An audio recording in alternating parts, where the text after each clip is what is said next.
जुर्म थी मुझे हाथ देना यहाँ पे। पीछे की तरफ चल। टांगे काम करिए यहाँ पे। किस मेरे मन में काट दी? किसकी टांगे? आपको इस वक्त अदालत से मजाक बनाया हुआ है। चले आगे चलते जाए यार, आप इधर फड़ो, पेश किया जाता है और यहाँ मुझे अपनी राय का इजहार भी करने दिया जाता है। चलते जाओ ना, चलते जाओ, बस चलते जाओ ना सा।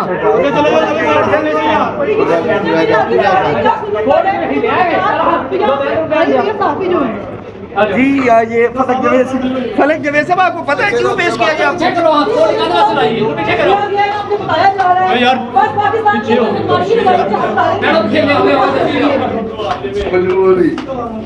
ये जो है और मुझे कहीं बुखारी आंखें नजर नहीं आ रही। आई डोंट नो क्या केस हो रहा है मेरे पे।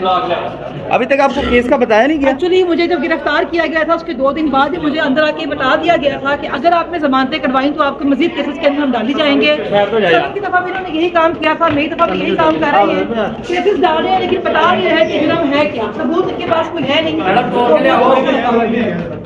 चाहते हैं कि हम इनकी ताबेदारी करें। बार बार एक भी मुतालबा किया जाता है ट्विटर का पासवर्ड दे दें, ट्विटर का पासवर्ड दे दें और हमारी ताबेदारी करें, हमारी गुलामी करें।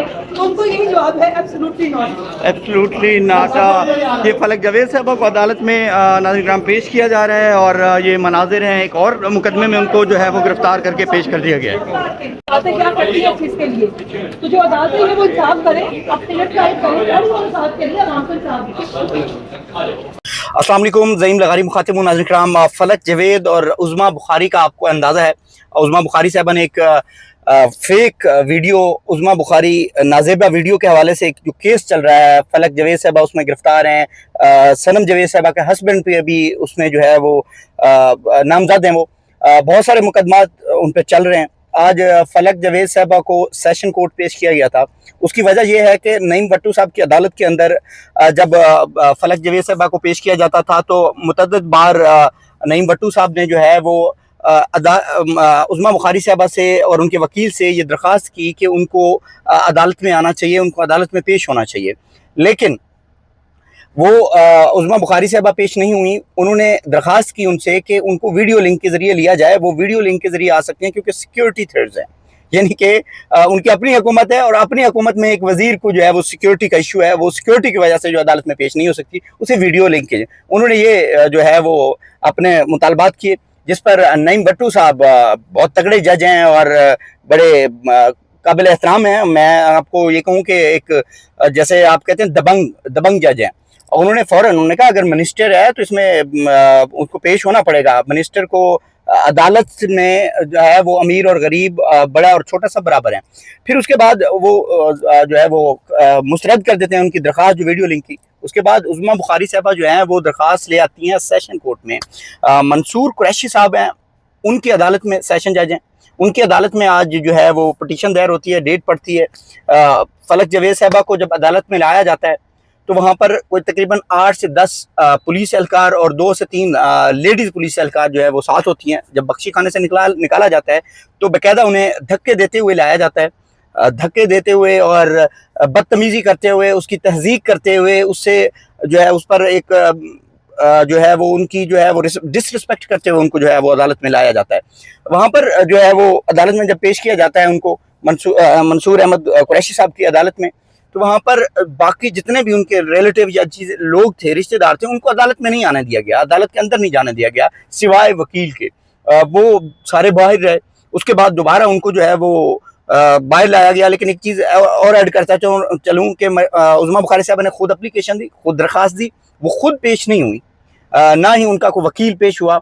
यानी कि एक बंदी जो कि ऑलरेडी 2-3 महीने से जेल के अंदर है, उसको आप तंग करने के लिए, उसको डिस्टर्ब करने के लिए, ज़हनी उसकी फैमिली को जो है वो ज़हनी अजियत देने के लिए आप लोगों ने जो है वो दोबारा एप्लीकेशन सबमिट की, दोबारा उसको जो है वो दोबारा अदालत में लाया गया कोट लखपत जेल से। तो फिर जब उनको वापस लाया जा रहा था तो वहाँ पे जो चीज़ें सूरत हाल देखने को मिली, वहाँ पे बड़ी जो है वो अजीबो गरीब चीज़ें मुझे देखने को मिली। वहाँ पे एक मर्द पुलिस एहलकार थे जिनका माजरत के साथ मुझे नाम नहीं याद, मैं इस चीज़ का माजरत करूँगा आपसे। वो जज साहब फलक जवेद साहबा को अदालत से बाहर लाया जा रहा होता है तो फिर समरन अब समरन, क्या नाम बताया? समरन इरशाद नामी एक कांस्टेबल जो है वो उनको धक्का मारता है, जिस पर फलक जवेद साहबा मुड़ती हैं और फलक जवेद साहबा कहते हैं ये कौन सी हरकत कर रहे हो आप एक मर्द होकर, अब मेरे साथ खवातीन पुलिस एहलकार हैं, आप मर्द होकर मुझे धक्का क्यों मार रहे हैं? जिस पर जो है वो बदतमीजी करते हैं मजीद, जिस पर जो है वो फिर फलक जवेद साहबा भी अपना रिएक्शन करती हैं, वो रिएक्ट करती हैं कि ये ऐसा नहीं कर सकते, और फलक जवेद साहबा के साथ जो फैमिली के मेंबर्स होते हैं उन्हें भी धक्के मारे जाते हैं, सहाफियों से कैमरा छीनने की कोशिश की जाती है। और बहरहाल इसके अंदर जो है वो काफ़ी बदमज़गी देखने को मिली। और मैं आपको बताऊं कि एक 2 टके का कांस्टेबल एक खातून को धक्के मार है, और ये मुमकिन कैसे है, ये पॉसिबल कैसे है कि एक खातून जो कि सरेंडर कर चुकी हैं, जो अदालत में मौजूद हैं, उसको एक मेल कांस्टेबल धक्के मार रहा है। तो मेरे ख्याल से ये अदालती निज़ाम और पुलिस के निज़ाम पर एक तमाचा है कि किसी भी खातून को, किसी भी औरत को आप इस तरह कैसे धक्के मार सकते हैं, उसकी फैमिली को कैसे धक्के मार सकते हैं, उसकी फैमिली को अदालत में कैसे नहीं पेश होने देते। तो मेरे ख्याल से ये उज़मा बुखारी साहबा की इंस्ट्रक्शन हो सकती हैं, ये एक गुंडागर्दी हो सकती है, ये एक बदमाशी हो सकती है जो आज अदालत के अंदर की गई। मजीद जो है उनका जो है वो मजीद अगली पेशी पे जो भी अपडेट होगी वो भी आपके साथ शेयर करेंगे। लेकिन मैंने एक चीज़ देखी है कि फलक जवेद साहबा उस वक्त इमरान खान का नारा बुलंद कर रही थी, इमरान खान जिंदाबाद कह रही थी, और उन्होंने कहा कि ऐसी की तैसी कि अगर मुझे कोई ये समझता है कि मुझे तोड़ लेगा, मुझे झुका लेगा, मुझे मेरे नज़रिए से ख़त्म कर देगा, तो उसकी ऐसी की तैसी। तो ये तमाम तर चीज़ें जो आज सेशन कोर्ट में हुई वो आपके सामने रखी हैं। इजाज़त दीजिएगा, मिलते हैं अगली वीडियो में। अल्लाह हाफिज़, अल्लाह निगहबान।